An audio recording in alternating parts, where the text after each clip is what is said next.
Mon nom, c'est Alice Miquet. Je suis membre de Mémoire du Myland, une société d'histoire locale qui existe depuis 2003 et qui est impliquée dans ce projet Viaduc 375 depuis le début. Et nous, on a vraiment le volet historique. Donc, on aime prendre le viaduc comme un belvédère pour voir la ville, pour voir les points de vue, pour parler de l'histoire du quartier, l'histoire du Myland, l'histoire de la petite patrie qui est de l'autre côté, qui faisait partie d'un tout à l'époque. Voilà, c'est ça qu'on fait.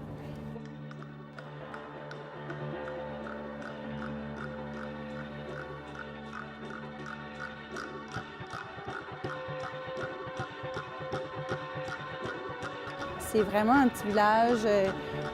Tout le monde se connaît, tout le monde est ensemble. C'est ça, c'est comme un quartier où tu peux être ami avec tout le monde, tu peux jaser avec tout le monde sur le bord du trottoir, à l'épicerie. C'est un petit village. Le viaduc 375, c'est la piétonisation de la moitié du viaduc Rosemont-Van Horne.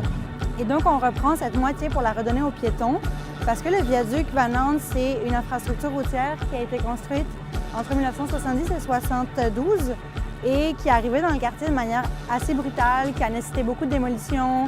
On a expulsé environ 150 familles, on a détruit la gare du Myland, on a détruit la brasserie Frontenac de l'autre côté. Donc nous, à Mémoire du Myland, on veut un peu se penser la plaie puis prendre cette infrastructure qui a été quand même un grand traumatisme dans le quartier puis en faire quelque chose de positif pour les citoyens, en faire un belvédère où on voit l'histoire du quartier et en profiter pour en parler, expliquer l'histoire du quartier. Comment est-ce que ça se fait qu'ici, on est dans un quartier avec un grand secteur d'emploi, avec des maisons qui sont hétéroclites, avec différentes communautés. Tout ça, ça vient de la gare du Myland qui est arrivée, la voie ferrée en fait, qui est arrivée dans le quartier en 1876, qui était l'œuvre de la famille Beaubien.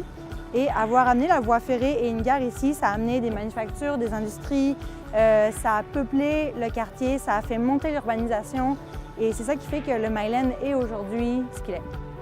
Quand je suis arrivée dans le quartier, je connaissais personne du quartier, je comprenais pas la vibe du Myland et j'ai étudié en urbanisme, j'avais fait des études en histoire, donc je voulais m'impliquer dans une société d'histoire locale. Et quand j'ai approché Mémoire du Myland, j'ai découvert une famille, ça m'a donné les clés de compréhension du quartier, de l'histoire, de la communauté, des autres organismes partenaires, par exemple le Comité des citoyens du Myland.